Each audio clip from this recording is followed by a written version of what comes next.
Hello guys, അപ്പോൾ നമുക്കിന്നൊരു love 3D drawing tutorial ഉണ്ടാകും.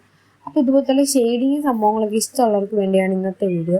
ഇങ്ങനൊരു വീഡിയോ ചെയ്യാൻ കാരണം എന്താണെന്ന് വെച്ചാൽ ജസ്റ്റ് ഇങ്ങനെ ചുമ്മാ റീൽസ് സ്ക്രോൾ ചെയ്തുകൊണ്ടിരുന്ന ടൈമിൽ കണ്ടതാണ്. അപ്പം ഫസ്റ്റ് ജസ്റ്റ് സ്ക്രോൾ ചെയ്ത് വിട്ടു, പിന്നെയാണ് ഓർത്ത സംഭവം കൊള്ളാമല്ലോ, അപ്പോൾ ഞാൻ ട്രൈ ചെയ്യാൻ നോക്കാമെന്ന് വിചാരിച്ച് ചെയ്ത് വന്നപ്പോൾ ചെയ്ത് വന്നപ്പം ശരിയാകുമോ എന്നൊരു ഡൗട്ട് ഉണ്ടായിരുന്നു. പിന്നെ അത് ചെയ്ത് വന്ന് ലാസ്റ്റ് ഷെയ്ഡിങ് പാർട്ടിലോട്ടൊക്കെ കടന്നപ്പോഴത്തേക്ക് മനസ്സിലായി സംഭവം വർക്കിംഗ് ആണ് ഗൈസ്. ഒന്ന് ചെയ്യുമ്പം അത്യാവശ്യം നല്ല ഇതായിട്ട് ചെയ്യുക. അപ്പം അതിൻ്റെതായിട്ടുള്ള ആ ഒരു എഫക്റ്റ് നിങ്ങൾക്ക് ലാസ്റ്റ് കാണാൻ പറ്റുന്നതാണ്. അപ്പോൾ അത് ചെയ്യുമ്പോൾ അത്യാവശ്യം നല്ല ക്ലിയർ ആയിട്ടും ആ ബോർഡർ കാര്യങ്ങളെല്ലാം നല്ല സ്ട്രെയിറ്റ് ആയിട്ടൊക്കെ വരച്ചു കൊടുത്ത് ആ ഷെയ്ഡിങ് സംഭവങ്ങളൊക്കെ അത്യാവശ്യം പക്ക ആക്കി കഴിഞ്ഞാൽ നിങ്ങളുടെ 3D ലവ് റെഡിയാകും ഗൈസ്.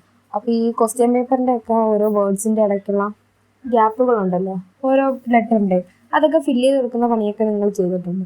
അങ്ങനെയൊക്കെ ചെയ്യാൻ ഇഷ്ടമുള്ളവർക്ക്, പിന്നെ എഴുതാൻ ഒത്തിരി ഉള്ളവർക്ക്, പിന്നെ ഇതുപോലത്തെ ഷെയ്ഡിങ് പരിപാടിയൊക്കെ ഇഷ്ടമുള്ളവർക്കൊക്കെ പറ്റുന്നതാണ്. ഈ 3D ഡ്രോയിങ്ങിനെ കുറിച്ച് വലുതായിട്ടൊന്നും അറിയത്തില്ല, പക്ഷെ കണ്ടപ്പോൾ എന്തോ ഇഷ്ടപ്പെട്ട്, അപ്പോൾ ഒന്ന് ട്രൈ ചെയ്ത് നോക്കിയതാണ്. അപ്പം ലാസ്റ്റ് ചെയ്തെല്ലാം ഒരു കട്ടിങ് പോർഷൻ ഇച്ചിരി ടഫായിരുന്നു, കാരണം പേപ്പർ കട്ടർ വെച്ച് കട്ട് ചെയ്തപ്പോഴത്തേക്കും ഒരു ലേശം ഒരു ഇതുണ്ടായിരുന്നു.